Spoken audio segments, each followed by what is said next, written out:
की आशंका के बाद आसपास के इलाके में एक के बाद एक ड्रोन देखे जाने का सिलसिला जारी है।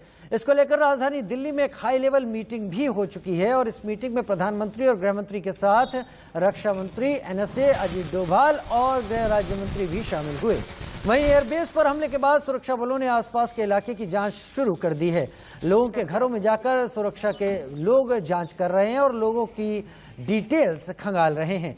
एक तरफ साजिश के ड्रोन को लेकर सुरक्षा एजेंसियां चौकन्नी हैं, तो दूसरी तरफ इससे जुड़ी एक और बड़ी खबर सामने आ रही है। जम्मू में आज सुबह फिर देखे गए 2 ड्रोन। एयरफोर्स स्टेशन के 10 किलोमीटर के दायरे में ये ड्रोन दिखाई पड़े। एक ड्रोन सुबह करीब 4:40 पर कालूचक इलाके में दिखा, दूसरा सुबह 4:52 पर कुंजवानी में दिखा। ड्रोन के पीछे साजिश पाकिस्तान की ही जताई जा रही है या उन लोगों की जो पाकिस्तान की सीमा में बैठकर भारत के खिलाफ लगातार खूनी वारदात करने की सोचते रहते हैं।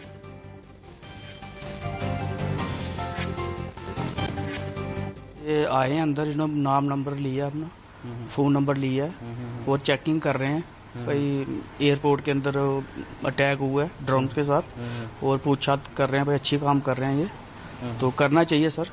ये बहुत खतरा हमारे पे एयरपोर्ट के साथ कर रहे हैं, ये बहुत खतरा है इधर, ये करना चाहिए हमें। कितने किराएदार हैं इधर लोगों के रखे हुए, ये सबके पूछना चाहिए उन्होंने। नाम ले रही हैं, फ़ोन नंबर लिया उन्होंने। भाई कितने किराएदार है, हमारे घर में कोई नहीं किराएदार है, ये पूछताछ कर रहे हैं। हवा में नहीं जमीन पर भी पाकिस्तान भारत के खिलाफ अपना नापाक अभियान चला ही रहा है। कश्मीर के कुलगाम में सुरक्षा बलों और आतंकवादियों के बीच घंटों मुठभेड़ हुई।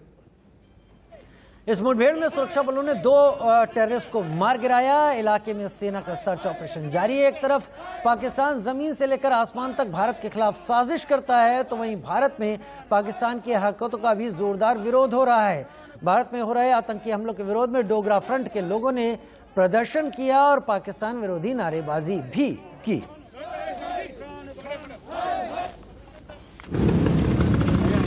कभी एसपीओ को मार देना, आज सुबह रजौरी क्षेत्र के अंदर हमला कर दिया गया।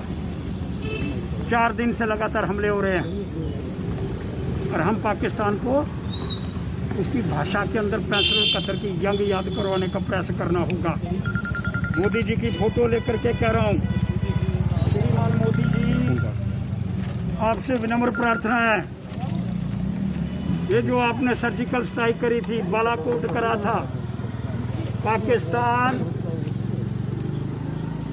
उससे उसको कोई चिंता नहीं हुई। जनरल मानेकशॉ 65-71 की जंग, 2 लाख कैदी, जब तक ये बनाने का हम प्रयास नहीं करेंगे। ये जो घटना रजौरी के अंदर घटी है, बड़ी शर्मनाक घटना है। ड्रोनों की घटना, बार बार ड्रोनों का दिखाई देना, रात्रि भी दिखाई दिए। वे ऐसा दिखाई दे रहा है कि पाकिस्तान अपने मनमाने ढंग से खुद ही आता है, खुद ही चला जाता है।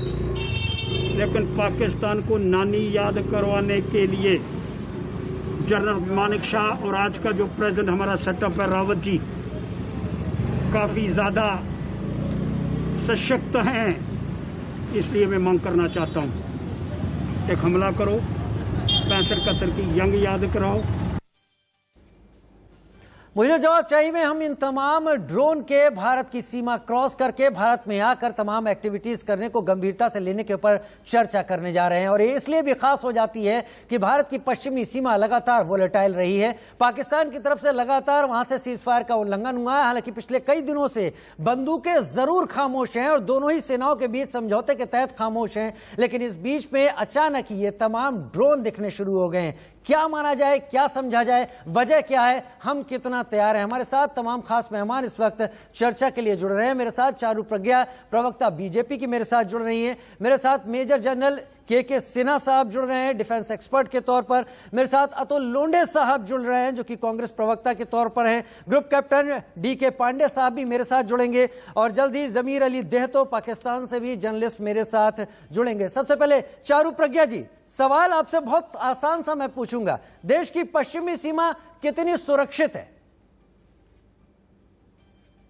देश जितना आज सुरक्षित है इतना पहले कभी नहीं रहा। और ये जिस तरीके के छोटे हमले हो रहे हैं ये दिखाता है बौखलाहट हमारे पड़ोसी दुश्मन देश की।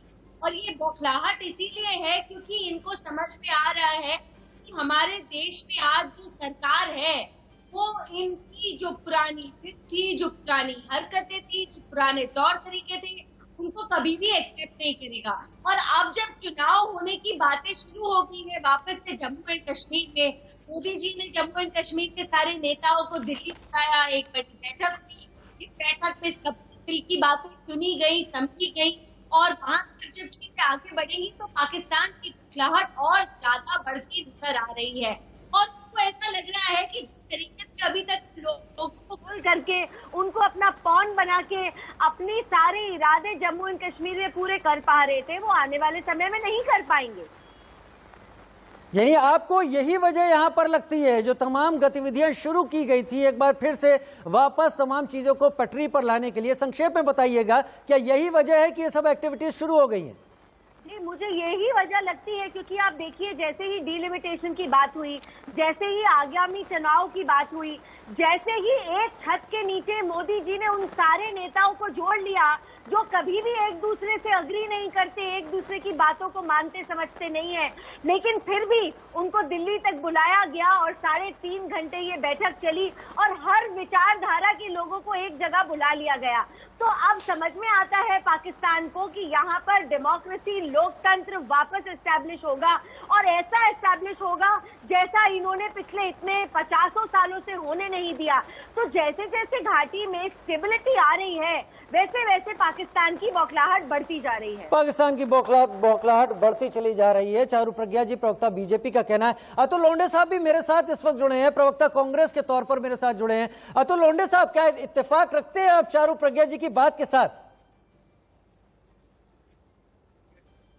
कुछ बातें याद दिलाना चाहूंगा, लेकिन सबसे पहले ये है कि जो हमारी फौज हाथ से हर हमले मुकाबला कर रही है, जवाब दे रही है, मुंह तोड़ जवाब दे रही है, उनके साथ पूरा देश, पूरा विपक्ष जो है पूरी ताकत से उनके साथ खड़ा है। लेकिन कुछ बातें मैं याद दिलाना चाहूंगा। संसद के अधिवेशन में 9 जुलाई 2019, 5 मार्च 2019, 20 सितंबर 2019 कई सांसदों ने सवाल खड़ा कर सरकार को इस बात से आगाह करने की कोशिश की थी कि ड्रोन से हमले हो सकते हैं, क्योंकि जिस तरह से चाइना हेक्साकॉप्टर और ड्रोन्स और विंगलुंग 2 जो है, ये सारे ड्रोन सिस्टम जो है अनमैन्ड अटैक सिस्टम जो है वो बेच रही है और इससे हमें सतर्क रहना चाहिए, ये बात चल रही थी। लेकिन यहाँ बात क्या हो रही है? यहाँ बात ये हो रही है कि जो डिफेंस एक्सपर्ट्स हमारे साथ भी बैठे हैं, डिफेंस एक्सपर्ट्स की सलाह लेकर एक कॉम्प्रिहेंसिव पॉलिसी बनाने के बजाय नरेंद्र मोदी जी की हेडलाइन मैनेजमेंट जो है, वो हेडलाइन मैनेजमेंट में जुटे होने की वजह से हमें अनअवेयर, हम जब सतर्क नहीं है तो हमें उस सतर्क नहीं होने के इसमें पकड़ा जा रहा है और इसी वजह से इस तरह के अटैक हो रहे हैं। इसका अंदेशा हमें था पहले, लेकिन समूची पॉलिसी है क्या? कॉम्प्रिहेंसिव पॉलिसी है क्या? हमारी किसी भी तरह में जो एक्सपर्ट्स लोग हैं, जो तकनीक जानते हैं, उनको समझने की, उनकी बात सुनने की हमें क्षमता है, या फिर हम सिर्फ और सिर्फ हेडलाइन मैनेजमेंट में जाते हैं? हमने ये किया, हमारी बौखलाहट है। चुनाव तो जम्मू कश्मीर में कई बार हो चुके हैं, कई बार हम चुनाव ले चुके हैं। अगर पाकिस्तान के नापाक इरादे और चाइना के नापाक इरादे, इससे हम क्या अवगत नहीं है? हमें पता नहीं है? ये सारी चीजें हैं, लेकिन हमारी तैयारी कितनी कम है, इसका ये सबसे बड़ा नमूना है। चारू प्रज्ञा जी, आता हूं। अटैक होगा ये हमें पता है, फिर भी हमने इंतजार करते रहे और अटैक हो गया। ठीक है चारू प्रज्ञा जी, अभी वक्त दूंगा। मेरे पास 2 और खास मेहमान, ग्रुप कैप्टन डीके पांडे साहब भी मेरे साथ इस वक्त जुड़ गए हैं, ड्रोन के एक्सपर्ट हैं और डिफेंस एनालिस्ट हैं, मेरे साथ वो भी जुड़ गए हैं। लेकिन अतुल लोंढे साहब, इससे पहले कि मैं अपने डिफेंस के एक्सपर्ट्स के पास जाऊं, आपने प्रधानमंत्री मोदी को लेकर बात कही कि वो अपनी हेडलाइन मैनेजमेंट में लगे रहते हैं। खैर, मैं इसमें तर्क नहीं दे रहा, आपके सारे तर्क स्वीकार हैं, लेकिन क्या आप उम्मीद करते हैं कि प्रधानमंत्री हर चीज पर लगातार लगा रहेगा? प्रधानमंत्री के पास विशेषज्ञों की टीम होती है, इसीलिए तमाम विशेषज्ञ होते हैं। प्रधानमंत्री एक नहीं कई सारे मैटर को एक साथ डील कर रहा होता है, तो क्या प्रधानमंत्री इसमें गंभीर नहीं थे? क्या ये कहा जा सकता है? बिल्कुल कहा जा सकता है राजीव जी। इस देश में सुब्रमण्यम क्यों निकल गया? अरविंद सुब्रमण्यम रिजाइन करके। इस देश में जीनोम सीक्वेंसिंग के जो हेड है डॉक्टर, उन्होंने क्यों रिजाइन किया? इस देश में 800 वैज्ञानिक ये कहते हैं कि हमें डेटा नहीं दिया जा रहा है जीनोम सीक्वेंसिंग के लिए, तो हम इस जो बीमारी है कोरोना वायरस की उसके साथ कैसे लड़े? क्या इस देश में पंगारिया जी छोड़कर नहीं चले गए, भगवती छोड़कर नहीं चले गए? यही बात है कि जब संसद में ये मुद्दा कुछ सांसदों ने उठाया था, संज्ञान में लाया था सरकार के, उसके बाद हमारे पास कोई कॉम्प्रिहेंसिव पॉलिसी नहीं थी। जो बैठे विशेषज्ञ बैठे हैं, जो समझते हैं बातों को, उनको कितना हम ध्यान में लेते हैं, इसके कई उदाहरण है। एक उदाहरण नहीं, कई उदाहरण है। आज अर्थव्यवस्था जो है पटरी से उतर गई है, उसका तो सबसे बड़ा उदाहरण है। ठीक है, तो लोंढे साहब, सेकंड वेव में हम पकड़े गए, इसका दूसरा सबसे बड़ा उदाहरण है। हाँ, इसकी वजह से कई लोगों को जाने देनी पड़ी, गंगा को हमने लाशों से ठीक है, बहता हुआ देखा है। मैं आपको समझ गया। आपको लगता है कि हेडलाइन मैनेजमेंट नहीं होती है। ये सरकार एक बार कहती है 216 करोड़ हम जैक्स लेकर आएंगे, और सुप्रीम कोर्ट में दूसरे वक्त जाकर खड़े होते तो कहते हैं हम 135 करोड़। ठीक है, ठीक है, इन चीजों का जवाब चारू प्रज्ञा देंगी। आपको नोट कर रही है तमाम चीजें। मैं नहीं चाहता कि हमारा डिस्कशन एकदम फैल जाए, बेतरतीब हो जाए। हम अपने मुद्दे पर रहें और वेस्टर्न सेक्टर को लेकर बात करें। जी जी, ठीक है, चारू प्रज्ञा इस पर ज्यादा बेहतर आपको बताएंगी। मेरा बस सवाल था आपके सामने, मैं अपना तर्क नहीं रख रहा था, आपकी बात काट नहीं रहा था, मैंने अपनी बात रख दी थी। चलिए, मेरे साथ मेजर जनरल के सिन्हा साहब इस वक्त जुड़े हुए हैं, ग्रुप कैप्टन मेरे साथ डी के पांडे साहब जुड़े हुए हैं। मेजर जनरल के सिन्हा साहब, क्या ड्रोन से हमला करने की ये जो अभी कोशिशें शुरू हो गई हैं, क्या ये युद्ध की एक नई शैली समझी जाए जो भारत के वेस्टर्न सेक्टर पर अब शुरू हो गई है? राजीव, आपने जो आपने बताया है सामरिक तरीके से यदि आप देखें तो ये एक नई चैलेंज की तरह भर के आई है। और ये चैलेंज ऐसा नहीं कि आज ही आया है, ये चैलेंज हमने सीरिया में देखा, और जैसे पूरे विश्व के अंदर में आपने देखा कि अजरबैजान, आर्मेनिया के नकार्नो काराबाख के अंदर में जो ड्रोन वॉरफेयर है, इसको ग्रे वॉरफेयर जोन्स में आता है, नॉन कॉन्टैक्ट्स में आता है, ये हाइब्रिड वॉर का एक हिस्सा है और ये बदलता हुआ स्वरूप है। तो ये एक नया चैलेंज है, और ये ऐसा नहीं कि ऑल ऑफ सडन आ गया है। ये 2019 से चल रहा है। वो आप देखिए 2019 से वो इसको यूज करता रहा है, और ये चैलेंज तो था ही। और आप इस चैलेंज को यदि देखेंगे तो आप ये कहेंगे कि पार्लियामेंट में अटैक हो गया तो क्या हमने वो चैलेंज था, या आपने कोई कार्रवाई नहीं की हो गया? देखिए, ये चीजें, पाकिस्तान ऐसा मुल्क है, आपका ऐसा एडवर्सरी या ऐसा दुश्मन है, वो हर एक बार उन चीजों को लीवरेज करेगा जो भी नई नई तकनीकें आएंगी। हाँ, परिस्थितियां भले ही कुछ हो, बौखलाहट कुछ भी हो, बौखलाहट केवल इसका नहीं कि 24 तारीख को आपने जो देखा, जिस तरह से स्टेट हुड की बात हो रही है, जैसे डिलिमिटेशन, बौखलाहट ये भी है कि ग्रे लिस्ट में वो चला गया। बौखलाहट ये भी है कि तालिबान वो कहते हैं कि जम्मू एंड कश्मीर भारत का अपना अंदरूनी मामला है, जिसके पीछे पाकिस्तान एब्सोल्युटली बैंक कर रहा था। तो ये परिस्थितियां बदल रही हैं, मगर हम उसके पीछे ये नहीं छुप सकते कि आपके ऊपर से ये ड्रोन का ये जो हमला हुआ है, हाँ, हमको क्षति नहीं, ये तो एक्ट ऑफ वॉर है।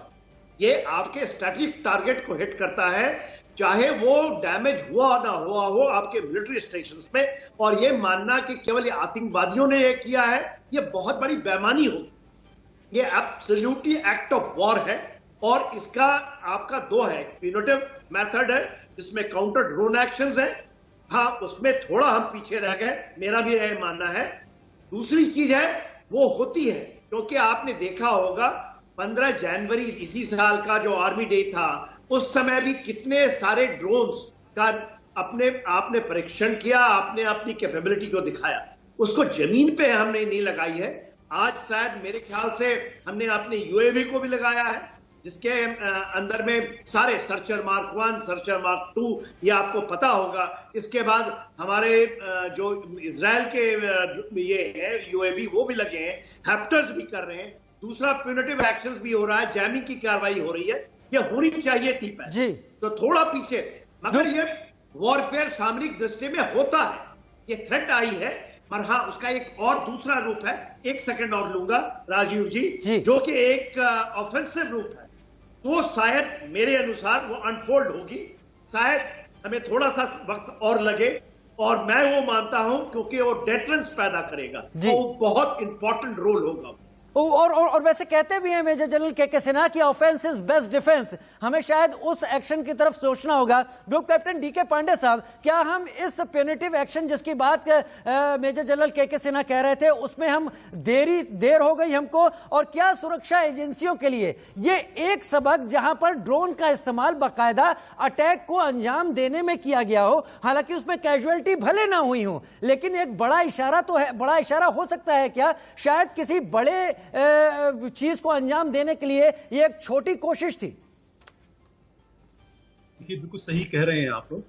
जहां तक बात है कि ये अपने आप में अनूठा हमला था, इसके पहले ऐसा कोई अटैक हमारे पर ड्रोन नहीं हुआ था। ड्रोन का इस्तेमाल पाकिस्तान हमारे प्रति कर रहा था, उसके माध्यम से सर्वेलेंस हुआ या एमुनिशंस, ड्रग्स, करेंसी और ये सब चीजें वो भेज रहा था।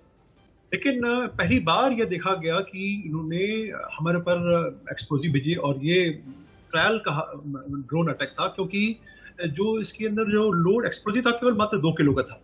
अब देखा गया था, जो पिछली हिस्ट्री है, कि ये ड्रोन जो है 100-150 फीट की ऊंचाई पर आते थे और इनकी जो दूरी लगभग मैक्सिमम डिस्टेंस कवर जो कर पाते थे वो 10 से 12 किलोमीटर कर पाते थे। लेकिन अभी हाल ही में चाइना से जो पाकिस्तान ने ड्रोन लिए, लगभग उनकी 25 किलोमीटर की क्षमता है, उनका वो ट्रायल चल रहा था। और ये इन्होंने जो पाकिस्तान का यूबी ब्रिगेड है, इन्होंने इसको आतंकवादी को दिया और उनकी ट्रेनिंग की। आतंकवादियों ने ट्रायल के रूप में इस अटैक को अंजाम दिया। अब क्षति कितनी हुई वो दूसरा मुद्दा है। मुद्दा ये है कि हमने उनको अपने सीमा में आने दिया, ये हमारी चूक है, इसमें कोई दो राय नहीं। अब हम प्रत्युत्तर दें वो एक अलग हिस्सा है, लेकिन हमको ये देखना होगा कि आगे दूसरा ऐसा हमला बिल्कुल ना हो, और निश्चित रूप से आक्रामकता हमें दिखानी होगी। अग्रेसिव पोस्टरिंग बहुत जरूरी है, और जहां तक हमारी क्षमताओं की बात है, हमारे पास क्षमता है कि हम इसको डिटेक्ट कर सके। डीआरडीओ ने ऐसा सिस्टम डेवलप किया हुआ है जो कि ऐसे छोटे रडार क्रॉस सेक्शन वाले एलिमेंट को पिकअप कर सकता है। लेकिन देखना ये होगा कि क्या हम 2 या 3 किलोमीटर की जो दूरी की क्षमता है उसको लंबी दूरी तक प्रयोग ला सकते हैं। तो चैलेंजेस बहुत सारे हैं, और 2 जो डायमेंशन अभी उभर के आ रहे हैं। सोमवार को यूनाइटेड नेशंस की जनरल असेंबली में भारत ने मुद्दा उठाया है कि एक ड्रोन टेररिज्म का एलिमेंट पूरे अक्रॉस द ग्लोब अब उठ रहा है। हम इसके लिए क्या तैयार हैं? पूरे विश्व में 12 मुल्क ऐसे हैं जिन्होंने ड्रोन का इस्तेमाल स्ट्राइक अटैक के रूप में किया है, पाकिस्तान भी उनमें से एक है जी। और अब वो कैसे आगे इसको लेगा, और निश्चित रूप से जो मीटिंग हुई है पिछले 24 घंटों में काफी डेवलपमेंट हुआ है। मैं आपकी बातचीत से मैं आपकी अभी की बातचीत से क्या ये निष्कर्ष निकालूं कि दरअसल ये इनिशियल डाटा इकट्ठा करने की एक रफ कोशिश थी, जिसके बाद शायद फाइनल जो आउटकम इन लोगों ने तय किया होगा, इन तमाम लोगों ने भारत के खिलाफ, उसको रिफाइन करने के लिए इस छोटे अटैक को प्लान किया गया था। निश्चित रूप से और हमें अभी भी चौकन्ना रहने की अब ज्यादा जरूरत है। देखिए, चौकन्ना तो हमको 24 घंटे रहना है, उसमें कोई दो राय है ही नहीं। सेनाएं हमारी चुनौती हमेशा है, चुनौती का कोई समय नहीं है, तो कोई काल नहीं होता, वो किसी भी क्षण आ सकती है, रात को भी आ सकती है, दिन में आ सकती है, किसी भी माहौल में आ सकती है। वो हमें हार्ड किल के लिए आ सकती है, सॉफ्ट किल के लिए आ सकती है। सॉफ्ट किल के लिए भी तैयारी करनी होगी और हार्ड किल के लिए तैयारी करनी होगी। और ऐसा नहीं कि ये बातें हमारे नहीं है, हम इसके ऊपर इस दिशा में ध्यान दे रहे हैं, लेकिन हम आत्मनिर्भर होना चाहते हैं, जिसके कारणवश थोड़ा समय इसमें लग रहा है। निश्चित रूप से हम इसमें कुछ ही मिनटों में बहुत आगे बढ़ जाएंगे और ऐसा हमारे पास सिस्टम क्रिएट हो जाएगा जिसमें कि हम किसी भी ड्रोन जो भारतीय सीमा में आएगा उसका सामना कर पाएंगे। ठीक है, भारत की सीमा में किसी भी तरफ से कोई ड्रोन आएगा हम उसका सामना कर सकेंगे और अपनी सीमा की हिफाजत करना ये पूरी तरह से हक है। हमारे साथ जमीर दहतो साहब भी इस वक्त जुड़ गए हैं, पाकिस्तान से जर्नलिस्ट है। स्वागत है आपका जमीर दहतो साहब। जी बहुत शुक्रिया। जमीर दहतो साहब, मैं अक्सर जब भी भारत और पाकिस्तान के लोग बातचीत करते हैं, क्रिकेट खेलते हैं, तो बड़ा सेंसेशन बना दिया जाता है। और अब मैं और आप भी बात कर रहे हैं तो शायद लोगों की नजर इस बात पे होगी कि कब इनमें आपस में बहस शुरू होती है। खैर, मैं तर्क पर बात करता हूं और हम और आप बात करें तो तर्क पर बात करें। 1965 की बात है, यूनाइटेड नेशंस में भुट्टो साहब ने कहा था कि हम इंडिया के साथ 1000 साल का वॉर लड़ने के लिए तैयार है। बाद में जनरल जिया ने उसे चेंज कर दिया था, ब्लीड इंडिया विद 1000 कट्स। क्या ये सब है जो अब भारत में तमाम चीजें देखने को मिल रही हैं वेस्टर्न सेक्टर पर? बिस्मिल्लाहिर्रहमानिर्रहीम। देखिए, सबसे पहले तो मैं इस तरह की किसी भी दहशतगर्दी के जो मामलात होते हैं उसका हामी नहीं रहा कभी भी। दूसरी बात ये कि जुल्फकार अली भुट्टो ने जो कहा था या जनरल ज़ियाउल हक ने जो कहा था वो तारीख का हिस्सा बन गया है। मौजूदा सूरत हाल है जो आप उसको देखें, मौजूदा सूरत हाल की तमाम जो पहलू हैं उस पर नजर डालें, आपकी जो सिक्योरिटी एजेंसीज हैं उसकी जो कैपेसिटी है उस पर नजर डालें। आपकी भारत के किसी आम इलाके में नहीं बल्कि एयरफोर्स पे अटैक हुए और वो एक बार नहीं 2-3 बार हो चुके हैं। तो इसको आप जरा सीरियस लें, समझें इस बात को कि जो मौजूदा हालात है इसमें और 65 और 63 वाले वक्त में बड़ा फर्क है। इस सारी सूरत हाल पहले तो आप समझने की कोशिश करें, उसके बाद आप ये देखें कि जो इस वक्त मौजूदा हालात हैं हिंदुस्तान और पाकिस्तान के, इसमें जो पाकिस्तान जिस तरफ जा रहा है या हिंदुस्तान जिस तरफ जा रहा है, इसमें कौन लोग हैं जो इसको रोकना चाहते हैं कि पाकिस्तान और भारत के दरमियान पुरअमन माहौल पैदा होने के बजाय कोई जंग की सूरत हाल पैदा हो जाए। जी तो मेरा ख्याल है कि इसका जो आप तज्जिया कर रहे हैं, इसको अगर एक दूसरे मुल्क की दुश्मनी से हटकर जरा ये भी देखें कि इस वक्त जमीनी हकायक क्या है, ठीक है ज्यादा बेहतर नहीं, आपने बहुत अच्छा कहा कि हमें इस तरफ जाना ही नहीं चाहिए। पिछले कई वक्त से जो बॉर्डर है उस पर जो गन्स हैं वो पूरी तरीके से खामोश थी, अभी भी खामोश हैं, लेकिन अभी ड्रोन का किस्सा शुरू हो गया है। एक के बाद एक लगातार ये चीजें हो रही हैं और इस तरह का टेंशन क्रिएट किया जा रहा है। क्या इसके पीछे मजबूरी हो सकती है जिन्हें आप नॉन स्टेट एक्टर्स कहते हैं, उन टेररिस्ट की या फिर पाकिस्तानी गवर्नमेंट की, कि FATF में एक बार फिर से वो ग्रे में आ गए हैं, या डिलिमिटेशन जम्मू कश्मीर में शुरू हो गया, टॉक शुरू हो गई है, चीजें आगे बढ़ रही हैं, तो कहीं बहुत बौखलाहट, कोई परेशानी, कोई ऐसी चीज इन तमाम फैक्टर्स में जो नहीं चाहती है कि ये चीजें ठीक हो और उसके राजीव जी देखें, इस हवाले से बिल्कुल क्लियर बात है कि पाकिस्तान की जो गवर्नमेंट की पॉलिसीज है उसमें जो नॉन स्टेट एक्टर्स जिनको हम कहते हैं वो उससे कतई तौर पे मुतमईन नहीं है, उससे खुश नहीं है। पाकिस्तान की जो पॉलिसी शिफ्ट है इसको बहुत सारे लोग ऐसे हैं जो नाकाम बनाना चाहते हैं। अरे दहतो साहब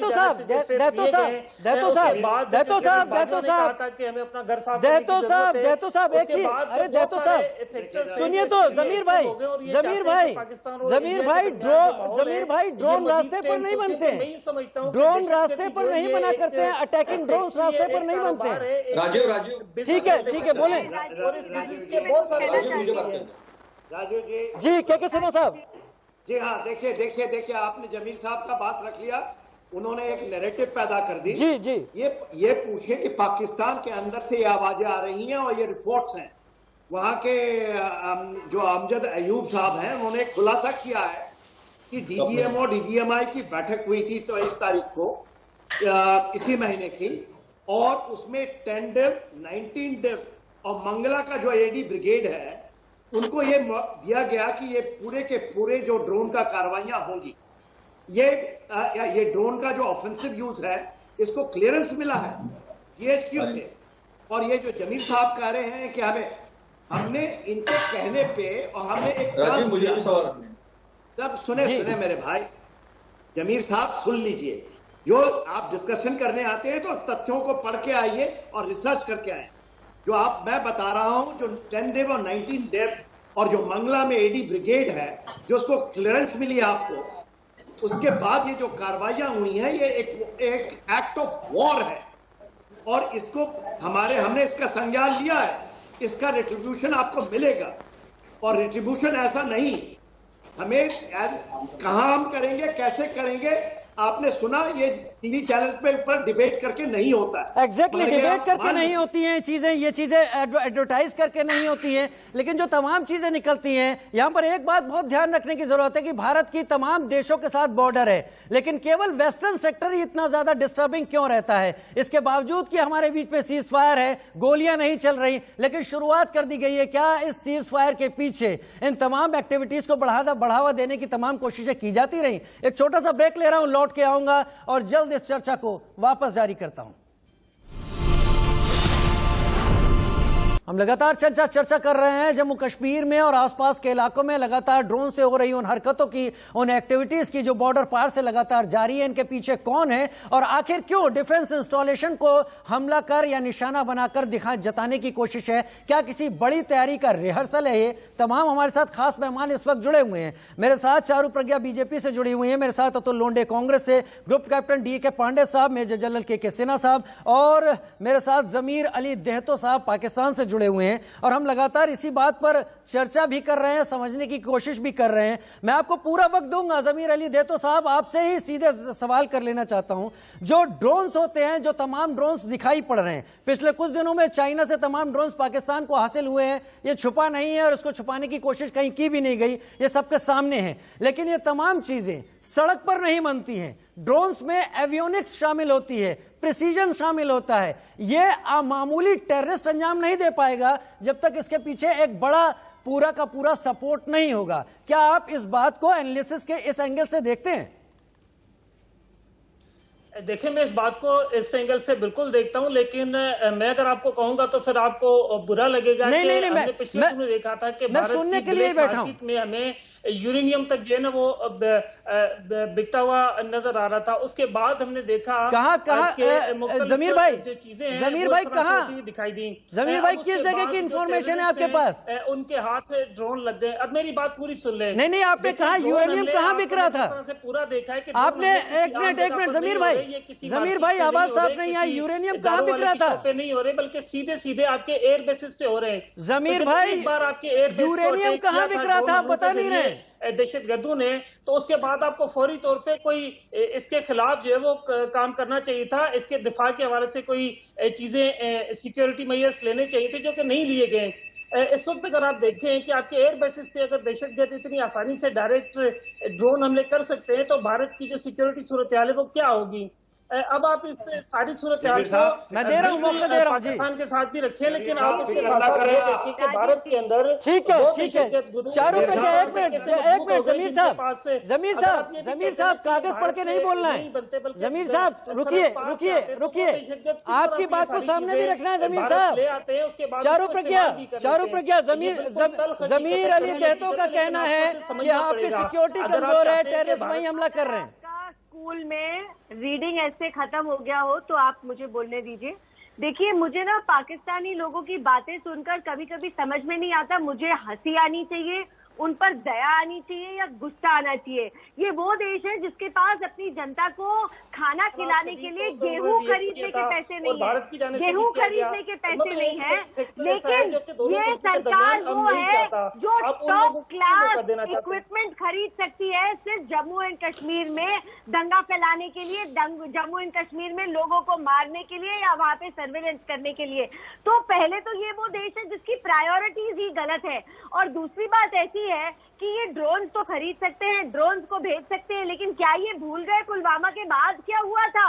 आप जिस ओवर कॉन्फिडेंस में यहाँ बैठकर अपना ऐसे पढ़कर सुना रहे हैं, आप याद रखिए ये वो देश है जो अपने हिसाब से जवाब देगा, और जब जवाब देगा तो आपका पूरा लाहौर से लेकर हर कोना हिल जाएगा। आप भी ये बात जानते हैं। ठीक है। हम किसी को हिलाने नहीं, हम चर्चा कर रहे हैं इस बारे में कि ये टेररिस्ट जिस एक्टिविटी को अंजाम दे रहा है वो बिना पाकिस्तान के सपोर्ट के पॉसिबल नहीं है। हालांकि कुछ भी कहा जाए, कोई भी स्थिति हो, वो बिना सपोर्ट। अतुल लोंडे साहब, आपने अभी जमीर अली देतो को सुना, उन्होंने एक बात पर जोर दिया कि ये लोग क्यों आपके इंस्टॉलेशन पर हमला कर लेते हैं, आपकी कमजोरी कहाँ है। खैर, कितना भी वो हमारे पड़ोसी हो, कितना भी हम अपनी बातचीत में दुश्मनी जाहिर करें, वो हमारी कमी की तरफ इशारा जरूर कर रहे हैं। नहीं, ऐसा है कि जमीर अली साहब को कुछ मर्यादाएं होंगी, अपनी खामी छुपाने की कोशिश कर रहे होंगे, लेकिन ये बात तो सही है, नॉन स्टेट एक्टर के पीछे से सीपीएससी को लेकर चाइना जो खेल कर रहा है, विंग लॉन्ग 2 की मैंने बात की, जो 480 किलो का आर्म लोड कैरी कर सकता है, जिसकी 300 किलोमीटर पर आवर की स्पीड है, ये किसी भी हालात में टेररिस्ट नॉन स्टेट एक्टर्स के हवाले आराम से हो नहीं सकता है। उसके पीछे स्टेट एक्टर्स का होना वाजिब है।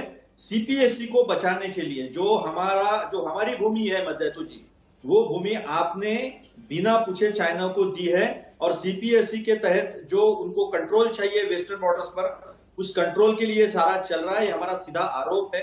पाकिस्तान अच्छा पड़ोसी बने, ये हमारी इच्छा है। पाकिस्तान अगर ऐसी नापाक हरकतें करता रहा तो उसका अंजाम जो है वो बुरा हो सकता है, मैं ऐसा कह सकता हूं। वेपन प्रोक्यूरमेंट वो भी एकदम प्रिसीजन वेपन में तो चेंगडू कंपनी बनाती है विंग लॉन्ग 2, जिसके बारे में मैंने सारा बताया, प्रिसीजन अटैक करती है, it can carry missiles also. ये सारा चीजें अगर आप करते हो, अपनी बॉर्डर को, अपनी सीमा को अगर आप अशांत रखते हो, तो पाकिस्तान की, मेरी बहन ने जो बात बोली अभी, उससे ज्यादा बुरा असर जो है वो वहां के आवाम का होगा, वहां की जनता का होगा। ग्रुप कैप्टन डीके पांडे, क्या प्रॉक्सी वॉर अब एक नए लेवल पर पहुंच गया है? क्या हम तैयार हैं इन चीजों के लिए? एग्जैक्टली। पाकिस्तान की ISI एस्टेब्लिशमेंट ये किसी और के हैं और चला कोई और रहा है। हाँ, कंधे किसी और के हैं, चला कोई और रहा है, लेकिन ये सोच के पाकिस्तान को सोचता है कि वो कर लेगा और बच जाएगा, ये उसकी बहुत बड़ी मुगालता है उसको। और निश्चित रूप से इसका आक्रामक प्रत्युत्तर मिलेगा, ये केवल मात्र वक्त की बात है। और जैसा कि हमें खबरें मिली थी कि 2 दिन तक वो परेशान रहे और उनका पाकिस्तानी एयरफोर्स के जहाज भी जो है वो आर्मी पर लगे रहे और कोशिश, जो गुमान था कि शायद हम स्ट्राइक करने वाले हैं, और रात को उनको नींद नहीं आ रही थी। लेकिन हम करें, हालत ऐसे पहुंचे क्यों कि उनके रातों की नींद गायब हो? जब ये मुल्क, हमारा मुल्क चाहता है कि दोस्ती के साथ हम रहें, मिलजुल कर रहें, एक दूसरे की तरक्की में हम मदद करें, तो हम इसको छोड़ के हम लड़ाई झगड़े में क्यों जाना चाहते हैं? खैर, अगर उनकी इच्छा यही है तो यही सही, लेकिन जो भी हमारा पुराना इतिहास रहा है वो गवाह है कि कभी भी पाकिस्तान को भारत की तरफ जब भी उसने हाथ उठाया तो हाथ तोड़ दिया गया है। तो ऐसी हरकतें वो क्यों आता है? अब जहां तक बात है कि ये जो ड्रोन टेक्नोलॉजी ये 1965 का वो डॉक्ट्रिन हो सकता है, ब्लीड इंडिया विद 1000 कट्स। जी बिल्कुल सही कह रहे हैं आप, विचारधारा वही है, लेकिन दुर्भाग्य ये है कि उसकी तैयारी नहीं कर पा रहे हैं। मात्र ये शब्दों का प्रयोग हो रहा है, बाकी युद्ध हो रहा है, इसमें जो है एग्जीक्यूशन होना चाहिए उसके बारे में कहीं कोई दावा नहीं है। और अभी ये जो ड्रोन का हमला हुआ, उसके पीछे 3 कारण जो बताए जा रहे हैं। FATF उनको ग्रे लिस्ट में कंटिन्यू, जी हाँ, FATF की ग्रे लिस्ट में होना, और डिलिमिटेशन और जम्मू कश्मीर में टॉक्स का शुरू हो जाना, और अभी हाफिज सईद साहब के घर के बाहर फटना, वो कहा जा रहा है कि बच्चे जब वर्क फ्रॉम होम कर रहे थे और वहीं बम फट गया। तो ये जो हरकतें बताती हैं कि किस प्रकार से बौखलाया हुआ है पाकिस्तान, और पाकिस्तान आर्मी जो चाहती थी कि वो देखने में डिस्टर्ब कर दे। देखिए, एक और चीज मैं कहना चाहूंगा, ये मौसम है इस समय आतंकवादियों भेजने का, और 25 फरवरी से हमारे जो सीज फायर चल रहा है, वॉल्यूशन, हम लोगों ने उसको पूरा फॉलो कर रहे हैं जी। और अगर अभी नहीं, इस मौसम में आतंकवादी नहीं आ पाते हैं भारत में, तो जब बर्फबारी शुरू हो जाएगी उस समय आतंकी को आना मुश्किल हो जाएगा। जी हाँ, बहुत जल्दी बर्फ गिरेगी और उसके बाद ये सारी चीजें हो नहीं पाएंगी, क्रॉस बॉर्डर यहाँ पर भेज नहीं पाएंगे, और उसके बाद यहाँ पर वो कत्लो गारत का जो सिलसिला है वो शायद नहीं हो पाएगा, और उस मौके की नजाकत वक्त को भी देखा जा रहा है यहाँ पर। मेजर जनरल के सिन्हा, लेकिन जो सवाल उठ रहे हैं उन सवालों में हम अपनी बात तो कर रहे हैं, बहुत अच्छी बात है, लेकिन अगर कोई किसी छोटे ड्रोन से ही सही, अगर वो उस ड्रोन से अटैक कर जाता है, चाहे बहुत लो इंटेंसिटी बॉम्ब ही कर जाए, कम से कम एक कमी की तरफ तो इशारा होता ही होता है। लेकिन आज तो ड्रोन की बात है के सिन्हा साहब, कल आर्टिफिशियल इंटेलिजेंस है, रोबोटिक्स है, अगर ये आएगा तो चीजें उस हिसाब से क्या हम प्लान कर रहे हैं, क्या आगे बढ़ रहे हैं, सोच रहे हैं? देखिए, भारत का जो मिलिट्री है वो एक रिवोल्यूशनरी मिलिट्री अफेयर्स कहलाता है, जिसके अंदर में केवल आर्टिफिशियल इंटेलिजेंस का ही नहीं, वो हमारे जो भी क्लाउडिंग है, जो भी टेक्नोलॉजीज एब्सोल्युटली कटिंग एज है, उसकी कैपेबिलिटी और हमारी कैपेसिटी है, और हमने दिखाया है, चाहे किसी भी मिसाइल सिस्टम को कैसे उसको मारना ऊपर ही जब तक वो आता है, ये सारी चीजें हैं। जो आपने सुना होगा आयरन डोम का एक हिसाब किताब जो आपने इजराइल के अंदर में सुन रहे हैं, जो कि इसको रोकता है, वो भी हमारे पास है। हाँ, थोड़ा समय लग गया इसको कार्यान्वयन करने के लिए। तो ये जो छोटी जो चीजें हैं, जो कहा जाता है कि ये ड्रोन्स आती हैं, पर मेरा ये मानना है कि कुछ भी चीजें, चाहे एक फतिंगा भी क्यों नहीं दुश्मन में एक बैक इंटेंशन से आता है, ये तो ड्रोन है जो आपके स्ट्रेटेजिक टारगेट को हिट करता है, तो ये एक एक्ट ऑफ वॉर है। या इस ड्रोन को एक सुसाइड बॉम्बर के फॉर्म में भी देखा जा सकता है। सुसाइड बॉम्बर क्या है? सुसाइड क्या है? वो तो अनमैन्ड है। ये तो ड्रोन है। मेरा कहने का यही वजह है कि ड्रोन का जो इस्तेमाल किया जा रहा है उसमें जो सबूत है वो भी खत्म हो जाएंगे, आप दहशत भी फैला देंगे और आप अपने मकसद में सफल भी हो जाएंगे। नहीं, इसका इलेक्ट्रॉनिक सिग्नेचर एब्सोल्युटली क्लियर होता है। इलेक्ट्रॉनिक ये कहना कि सबूत मिट गया और ये इनका भुलावा है, और लोग जो समझ रहे हैं वो गलत है। इसकी electronic signature absolutely fit point target करती है कि कहां से ये छोड़ा गया, कहां चला गया, कैसे आया, किसने इसको चलाया। तो ये नहीं कि ये बच जाएंगे इनसे, जमीर अली देतो साहब मेरे साथ जुड़े हैं। आपने इशारा किया था कि कुछ कमियां हैं, ठीक है, अपनी कमियों को हम सुधारेंगे और बेहतर हो जाएंगे, लेकिन अगर भारत के खिलाफ कोई साजिश कर रहा है, भारत को घाव देने की कोशिश कर रहा है, तो बॉर्डर पार पाकिस्तान की भी तो कोई जिम्मेदारी बनती है, या पाकिस्तान का केवल एक ही मोटिव रह गया है, उसको और उकसाओ, उसमें और आग भरो, जितना तबाही होगी, जितना परेशानी होगी, हमारा डॉक्ट्रिन बढ़ता रहेगा। देखिए, बिल्कुल दुरुस्त है कि पाकिस्तान की पड़ोसी मुल्क होने के नाते बिल्कुल जिम्मेदारी बनती है कि इस तरह की जो एक्टिविटीज हैं उसके हवाले से जितना भी वो कर सकता है वो करे। जब से जमीर साहब जरा मेरे बातचीत हुई थी और इस वक्त line of control Ajmal Kasab आया था बहुत पहले, अजमल कसाब के बाद भी नहीं पाकिस्तान सुधरा।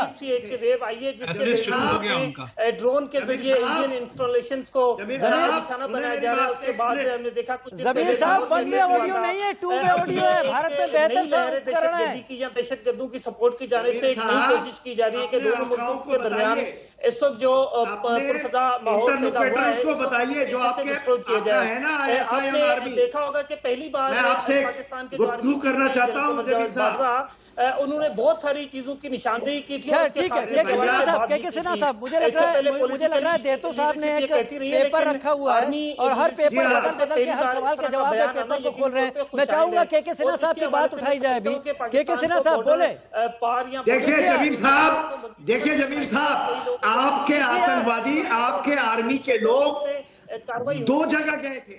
जब वो अजरबैजान के साथ में मिलकर के आर्मेनिया में कर रहे थे, और जब सेकंड टाइम हमास के साथ उन्होंने इजराइल के साथ किया, वो वहां पर ड्रोन वॉरफेयर की चीजें सीख रहे थे, बारीकियां, और उनको ये नहीं पता था कि जब वो भारत में करेंगे। उन्होंने ट्राई करने की चेष्टा की है, और मुझे बड़ी खुशी है कि आपने किया। एक छोटे से शुरुआत आपने की है, खत्म हम करेंगे। बालाकोट याद है आपको, या सर्जिकल स्ट्राइक? अपने जितने भी आकाएं हैं जो अभी आपके ये हैं, उनको आप बताइए जाके, जिससे आप पेपर लाके पढ़ रहे हैं पर्ची, इनको बताइए कि शुरुआत आपने बहुत अच्छी की और छोटे से की, कोई हमारा क्षति नहीं हुआ, पर इसका रिडिस्ट्रीब्यूशन आप देखिएगा इतना भयंकर और इतना कड़ा होगा कि आने वाले समय में आप इसके लिए बहुत पछताएंगे, क्योंकि ये यहां खत्म नहीं होता। ये आप कहीं पे, आपको पता है MQ-9 रैपर हमारे पास आ रहा है, कासिम सुलेमानी का नाम सुना था आपने? जो हुआ है, ये कैपेबिलिटी आप ला नहीं सकते, चाइना दे नहीं सकता। आप जो डिपेंड कर रहे हैं टर्की के ऊपर और चाइना के ऊपर में, उनके ये चीजें नहीं हो सकती। आपने सुना मेरे एक डिफेंस हमारे कलीग को, उन्होंने बताया कि किस तरह से दिया। थोड़ा सा देर लग गया क्योंकि हम अपना इंडिजिनस चाहते थे, मगर ये चीजें हो चुकी हैं। और आप क्योंकि ये सुन रहे हैं जमीर साहब के माध्यम से, मैं इनके आकाओं को बताना चाहता हूं, इन चीजों को ना करें। आपको चेतावनी है, और कड़ी चेतावनी है। डीके पांडे साहब मेरे साथ जुड़े हुए। डीके पांडे साहब कमजोरी को बताता है सब। ये जो हरकतें हो रही है उनकी कमजोरी बताता है। अब ये जमीर साहब जो कर रहे हैं हमारे सामने, किस बात का मुजाहरा कर रहे हैं? ये इनकी कमजोरी बताती है कि तैयारी बिल्कुल करके नहीं आए हैं, और जो चाहे वो जो बोले जा रहे हैं, कोई लिंक नहीं है, कोई लॉजिक नहीं है, क्या बात हो रही है, कहाँ बात करनी है, कोई समय जाया कर रहे हैं और कुछ नहीं कर रहे हैं। यही उनकी आर्मी सेनाएं कर रही है। आने को पैसा नहीं है और आगे जो है मुल्क को गलत दिशा में ले जा रहे हैं।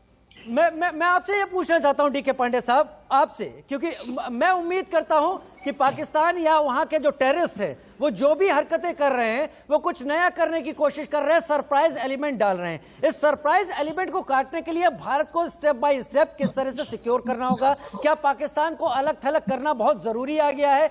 FATF में ग्रे लिस्ट जब तक नहीं हुआ था तब तक पाकिस्तान खामोश था, ग्रे लिस्ट का डिसाइड होते ही पाकिस्तान की तरफ से वो चीजें एक बार फिर शुरू हो गई। क्या ये करना अब जरूरी है? देखिए, बहुत जरूरी है कि हमारी पोस्चरिंग जो है वो हमेशा अग्रेसिव रहनी चाहिए, इसमें कोई दो राय नहीं है। हम स्ट्रेटेजिकली जाएं या टैक्टिकल जाएं, जब हमें आवश्यकता पड़ती है हमें टैक्टिकल डायमेंशन पर जाना होगा, लेकिन हमें स्ट्रेटेजिकली तैयार होना पड़ेगा। न केवल ड्रोन, जो आर्टिफिशियल इंटेलिजेंस है, इन सब की तरफ हमें ध्यान देना ही होगा। और जहां ऐसा नहीं कि ड्रोन कोई बड़ा हुआ है, एंटी ड्रोन टेक्नोलॉजी जो है उस पर ध्यान थोड़ा सा लेट गया है, और अजरबैजान और आर्मेनिया वाले वॉर के बाद तो बहुत तेज हो गया। 2016 में ISIS ने इसका प्रयोग किया था, और तब से ये हो रहा है कि जो ड्रोन टेररिज्म है इसका अक्रॉस द ग्लोब बढ़ने वाला है। अब ये जो फ्रीक्वेंसी बैंड यूज करते हैं 2.4 to 5.4 गीगाहर्ट्ज का, हमें देखना होगा क्या हम इस फ्रीक्वेंसी को जैम कर सकते हैं, क्योंकि अगर हम इस फ्रीक्वेंसी को जैम कर सकते हैं तो इनका जो कम्युनिकेशन है ड्रोन का जमीन से जो इनका आका लोग कर रहे हैं, ये तो बॉर्डर के आस आके इसको उड़ा रहे हैं, कंट्रोल कोई और कर रहा है। अगर इसको हम बीच में जैम कर देते हैं, जो कि हमारे पास वो है, वक्त की बात है केवल मात्र, और इसको जब हम जैम कर देंगे तो इनका जो कंट्रोल है वो समाप्त हो जाएगा। तो जहां तक बात है कि तो डाल में पात ये जो है सभी मुल्कों के दो लेकिन डीके पांडे साहब उस हालत में ये ड्रोन अगर जैम भी हो जाता है तो ये पेलोड लिए हुए एक ऐसा बम हो जाएगा जो कहीं और नुकसान कर सकेगा। जो इनका उद्देश्य है भारत में तमाम इस तरह से हमले करवाते रहना, वो तो फिर भी सफल होगा। अब मैं आपको बताता हूं, अभी high power laser weapon system का प्रयोग 21 जून को इजराइल में हुआ है। ये पहली बार अपने आप में ये हुआ है।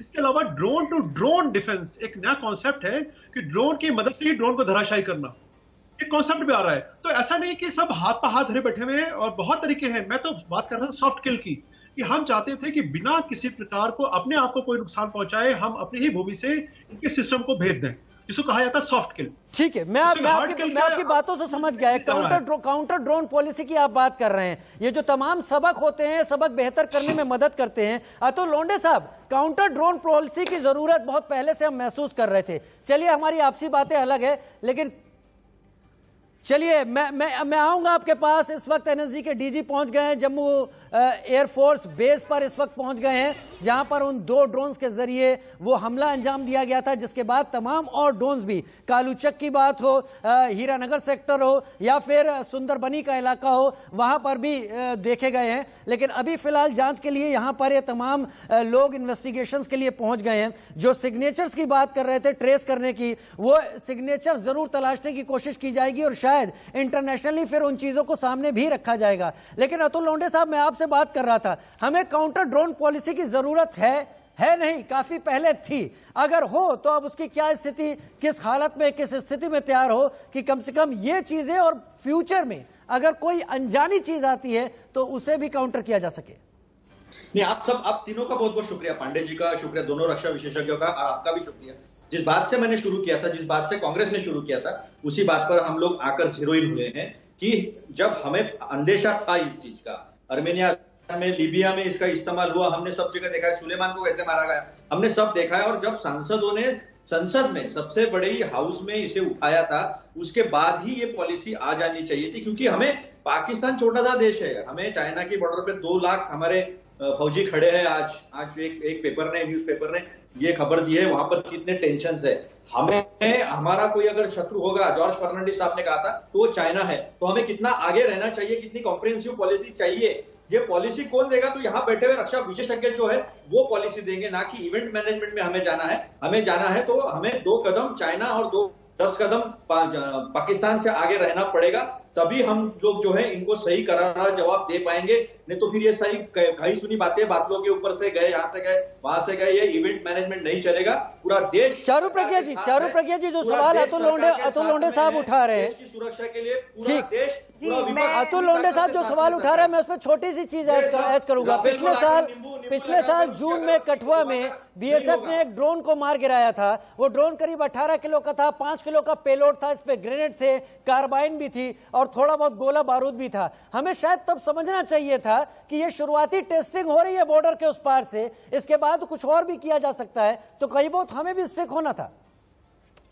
राजीव जी, मैं ना बहुत ही जिम्मेदारी के साथ एक बात कहना चाहती हूँ, चाहे सिक्योरिटी पर्सनल हो या इंटेलिजेंस पर्सनल हो, जब वो सक्सेसफुल हो जाते हैं तो उसके बारे में कभी बात नहीं करी जाती। तो यहाँ पर बैठकर बोलना बहुत आसान है कि एंटिसिपेशन था और आपने एक्ट क्यों नहीं किया। एंटिसिपेशन हो सकता है 1000 चीजों का हो, जिसमें हमारी, ऐसा नहीं है चारू जी, मैंने बार कहा चारू जी कि ये संसद, अतुल जी मुझे मेरी बात खत्म करने दीजिए।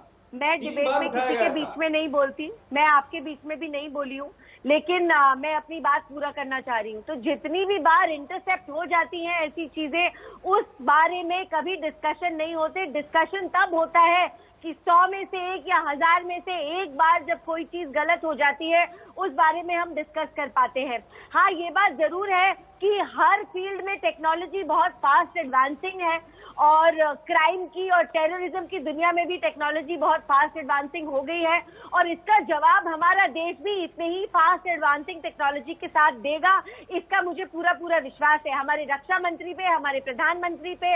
और जैसे पिछले 7 सालों में हमने देखा, हमने अपनी सेना के हाथ मजबूत करे हैं, हमने अपने बॉर्डर को मजबूत करा है और जवाब देने का जो हमारे देश का तरीका है वो भी एकदम मुंह तोड़ हो गया है।